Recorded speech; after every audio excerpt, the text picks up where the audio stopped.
మంత్రివర్గ సహచరులందరూ 100% మంత్రివర్గం అంతా ఈ పత్రికా సమావేశంలో పాల్గొని మే 6, 2022 వరంగల్లో మా నాయకుడు రాహుల్ గాంధీ గారు రైతు డిక్లరేషన్లో తెలంగాణ ప్రజలకు ఇచ్చిన గ్యారంటీని అమలు చేయడానికి మంత్రివర్గంలో విధానపరమైన నిర్ణయాలు తీసుకొని తెలంగాణ రాష్ట్ర రైతాంగానికి వ్యవసాయం దండగ కాదు, వ్యవసాయాన్ని పండుగ చేయాలన్న ఆలోచన ఏదైతే కాంగ్రెస్ పార్టీ విధానం ఉన్నదో, ఇదే కాకుండా కాంగ్రెస్ పార్టీ శ్రీమతి సోనియా గాంధీ గారు, శ్రీ మల్లికార్జున్ ఖర్గే గారు, శ్రీ రాహుల్ గాంధీ గారు మాట ఇస్తే మడమతి పని నాయకులుగా గతంలో తీసుకున్న నిర్ణయాలు మీకు అందరికీ తెలుసు. 2004 సంవత్సరంలో ఆనాడు కరీంనగర్ గడ్డ మీద శ్రీమతి సోనియా గాంధీ గారు తెలంగాణ రాష్ట్రాన్ని ఇస్తానన్న మాట నిలబెట్టుకోవడానికి ఎంతో సాహసోపేతమైన నిర్ణయాలు చేసిండ్రో మీకు అందరికీ తెలుసు. తద్వారా ఉత్పన్నమైన రాజకీయ సంక్షోభం కావచ్చు, కాంగ్రెస్ పార్టీ ఎదుర్కొన్న విపత్కరమైన పరిస్థితులు కావచ్చు, మీకు అందరికీ తెలుసు. అయినా శ్రీమతి సోనియా గాంధీ గారు ఇచ్చిన మాట నిలబెట్టుకొని మనకు తెలంగాణ రాష్ట్రాన్ని ఇవ్వడం జరిగింది. కాంగ్రెస్ పార్టీ శ్రీమతి సోనియా గాంధీ గారు ఏదైనా మాట చెప్పిండ్రు అంటే అది శిలాశాసనం. ఎలాంటి పరిస్థితులు వచ్చినా ఎదుర్కొని నిలబడి ఇచ్చిన మాటను నిలబెట్టుకోవడం మా నాయకుల యొక్క గొప్పతనం, మా నాయకుల యొక్క కమిట్మెంట్. అలాంటి నాయకత్వం నుంచి వచ్చిన రాహుల్ గాంధీ గారు మే 6 2022 వరంగల్లో రైతు డిక్లరేషన్లో 2 లక్షల రూపాయల రైతు రుణమాఫీ చేస్తామని మాట ఇవ్వడం జరిగింది. చాలా సందర్భాలలో చాలామంది నాయకులు, రాజకీయ పక్షాలు, విశ్లేషకులు కూడా గతంలో ఉన్న పాలకుల యొక్క ప్రకటనలు, నిర్ణయాలను దృష్టిలో పెట్టుకొని కాంగ్రెస్ పార్టీ కూడా అలవి కానీ అమలు చేయలేని హామీలు ఇచ్చిండ్రు అన్నట్టుగా చర్చలు, విశ్లేషణలు చేయడం మొదలుపెట్టిండ్రు.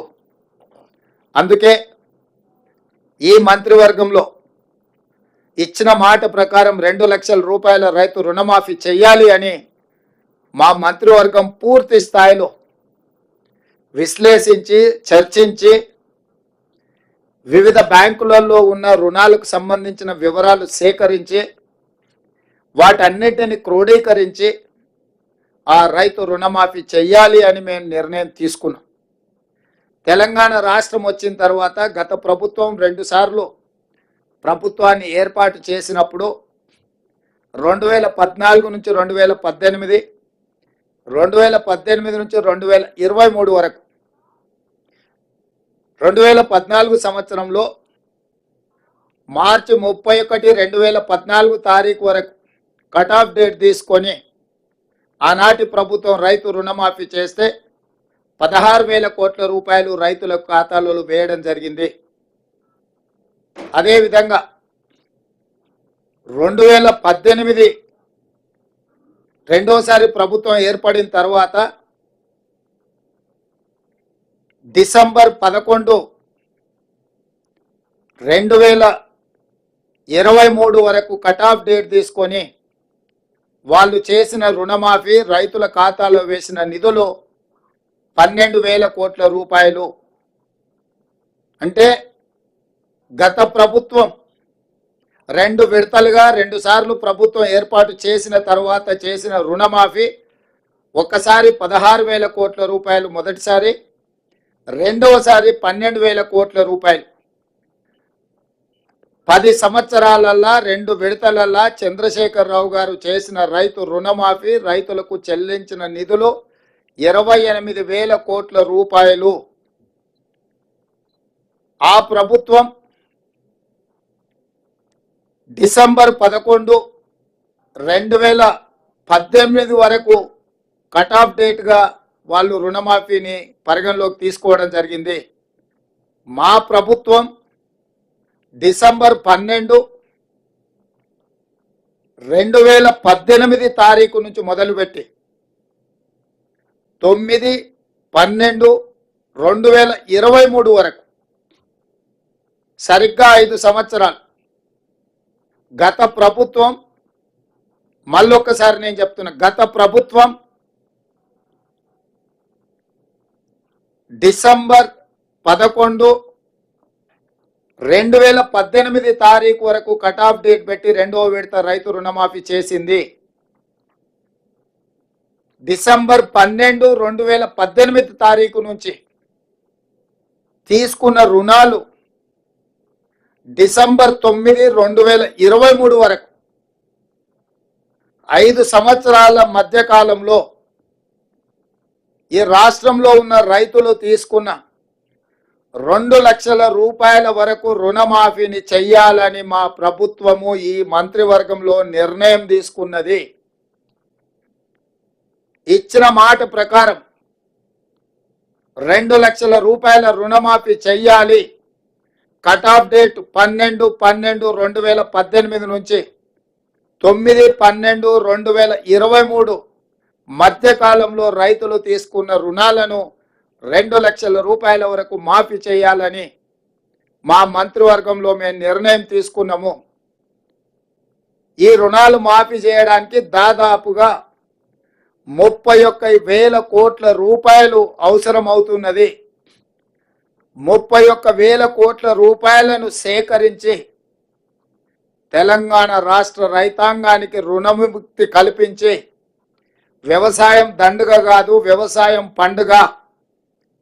ఈ ప్రభుత్వం, ఈ ప్రజాపాలన రైతు సంక్షేమం, రైతు రాజ్యం ఒక సంక్షేమ రాజ్యంగా, అభివృద్ధి రాష్ట్రంగా ముందుకు తీసుకెళ్తామని సంపూర్ణమైన విశ్వాసం, భరోసా కల్పించడానికి ఈరోజు మా మంత్రివర్గం నిర్ణయం తీసుకున్నది. ఆ ప్రకారం ఏకధాటిగా 2 లక్షల రుణమాఫీ చెయ్యాలని మేము నిర్ణయం తీసుకున్నాం. గత ప్రభుత్వం రుణమాఫీ 1,00,000 రూపాయలు చేస్తామని, 4 విడతలని, వడ్డీలు చెల్లిస్తామని రకరకాల ప్రకటనలు చేసి వాయిదాల మీద వాయిదాలు వేసుకుంటూ రైతులను, వ్యవసాయాన్ని సంక్షోభం వైపు నెట్టేసి రైతుల ఆత్మహత్యలకు కారణమైంది. 10 సంవత్సరాలల్లా ఏ రోజు కూడా వాళ్ళు ఇచ్చిన మాట నిలబెట్టుకోలేదు. కానీ మా ప్రభుత్వం ఇచ్చిన మాట ప్రకారం మొదటి 8 నెలల లోపుల్నే, ఎందుకంటే మేము 6 నెలలు పరిపాలన చేస్తే మొదటి 100 రోజులే పరిపాలన చేసినాం. తర్వాత దాదాపుగా 2.5 నెలలు పైచలకు ఎన్నికల కోడ్లోనే పోయింది. ఇప్పుడే మేము పరిపాలనకు పూనుకున్నాము.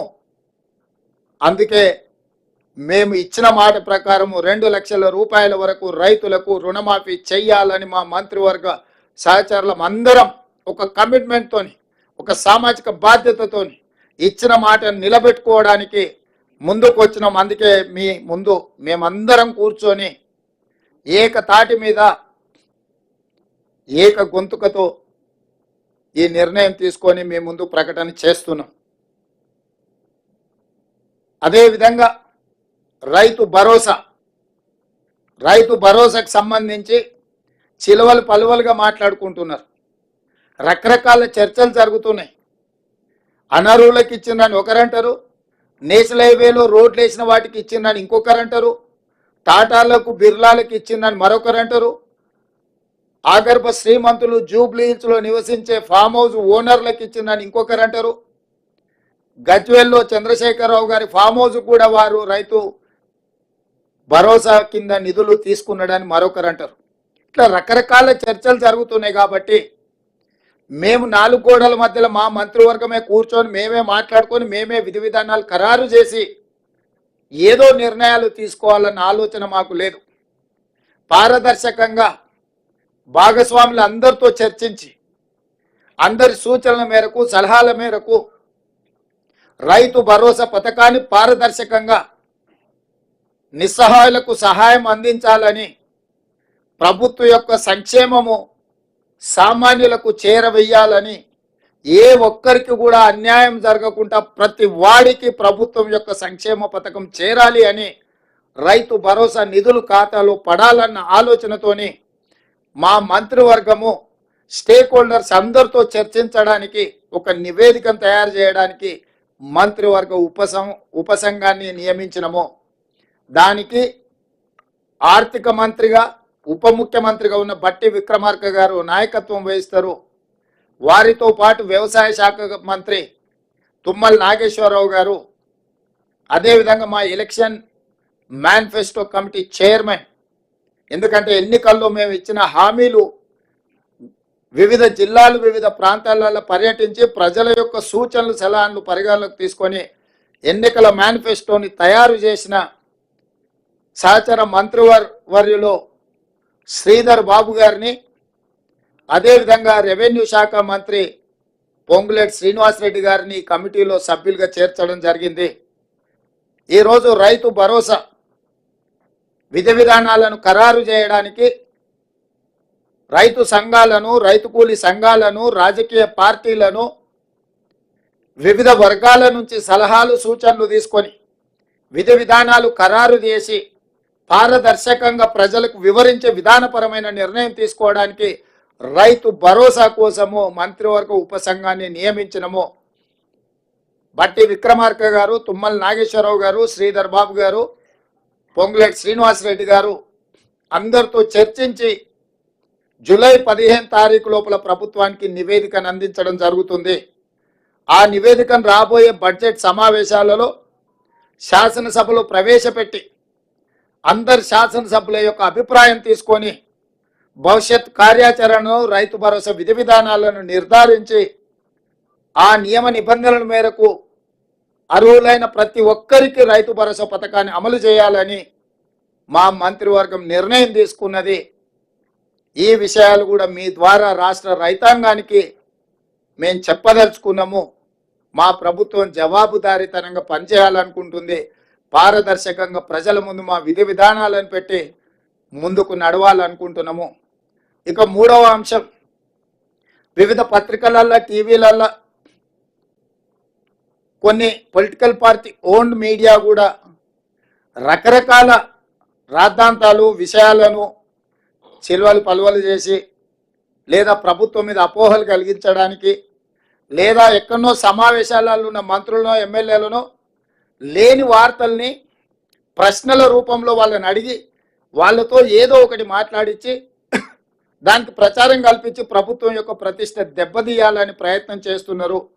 అందుకు గాను మంత్రివర్గ నిర్ణయాలు కానీ ప్రభుత్వ పరిపాలనకు సంబంధించిన అంశాలను మీడియా మిత్రులకు బ్రీఫింగ్ చేయడానికి మంత్రివర్గం నుంచి 2 అధికార ప్రతినిధులుగా 2 మంత్రులను నియమిస్తున్నాము.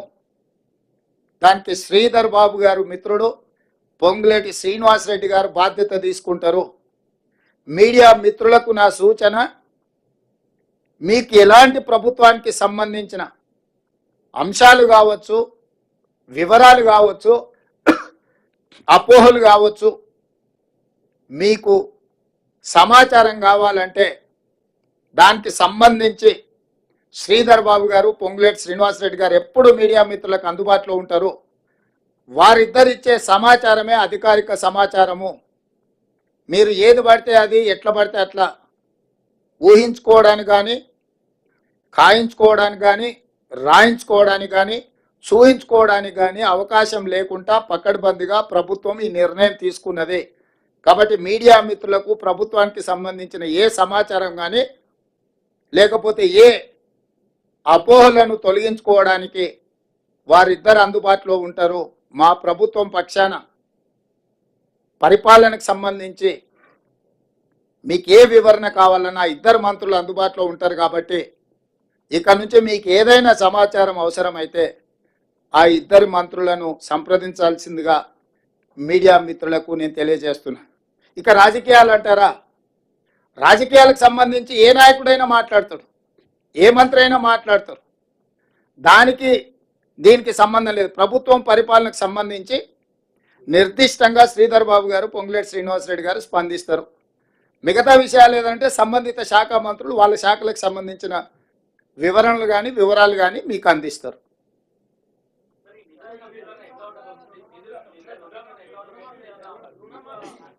తినబోతూ రుచులు ఎందుకు, వంట ఎట్లా ఉండాలనో మా నలబీబ పాకం వండే మా బట్టి విక్రమార్క గారికి తెలుసు. మీరు ఒకటే గుర్తుపెట్టుకోండి, రైతులకు ఇచ్చిన మాట ప్రకారం రుణమాఫీ చేసి తీరుతాము. దీనికి సంబంధించి మీకు శశబిషలు అక్కరలేదు. స్పష్టంగా మీకు చెప్తున్న విధి విధానాలు, నిధుల సేకరణ ప్రభుత్వం బాధ్యత, ఆర్థిక మంత్రి బాధ్యత. మీకేమైనా ఇంకా లోతుగా వివరాలు కావాలన్నా, వివరణ కావాలన్నా ప్రత్యేకంగా ఆర్థిక మంత్రి, ఉప ముఖ్యమంత్రి బట్టి విక్రమార్క గారిని మీరు నిస్సందేహంగా సంప్రదించవచ్చు.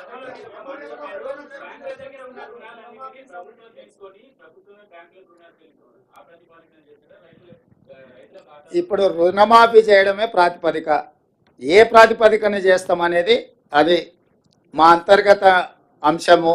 దానికి సంబంధించి వివరాలన్నీ కూడా మీరు తీరిక సమయంలో ఆర్థిక మంత్రి గారిని సంప్రదించండి, వారు వివరిస్తారు.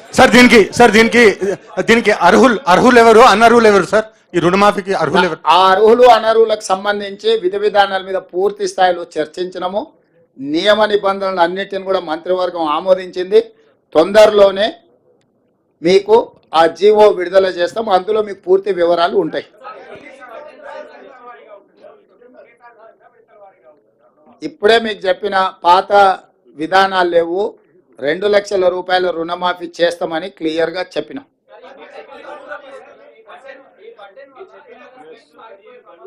గడువు లోపల చేయడానికే కదా ఇదంతా. చారి గారు 5 సంవత్సరాలు ఆయనలాగా చేయాలంటే ఇంత హడావిడిగా, ఇంత అర్జెంటుగా, ఇంత పకడ్బందీగా మంత్రివర్గ సమావేశం పెట్టడం, మేమందరం వచ్చి కూర్చోవడం, మీకు వివరణ ఇచ్చడం, ఒకవేళ అంతకంటే కొంచెం ముందిస్తే మీకు ఏమైనా అభ్యంతరమా?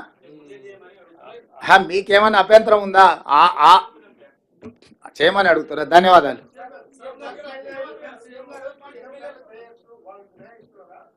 మీకు అవన్నీ జీవోలో అన్ని వివరాలు ఇస్తాం. జీవో ఇచ్చిన తర్వాత మీకు ఏమైనా ఇంకా వివరణలు కావాలంటే ఆర్థిక మంత్రి గారు మీతో మాట్లాడతారు. ధన్యవాదాలు.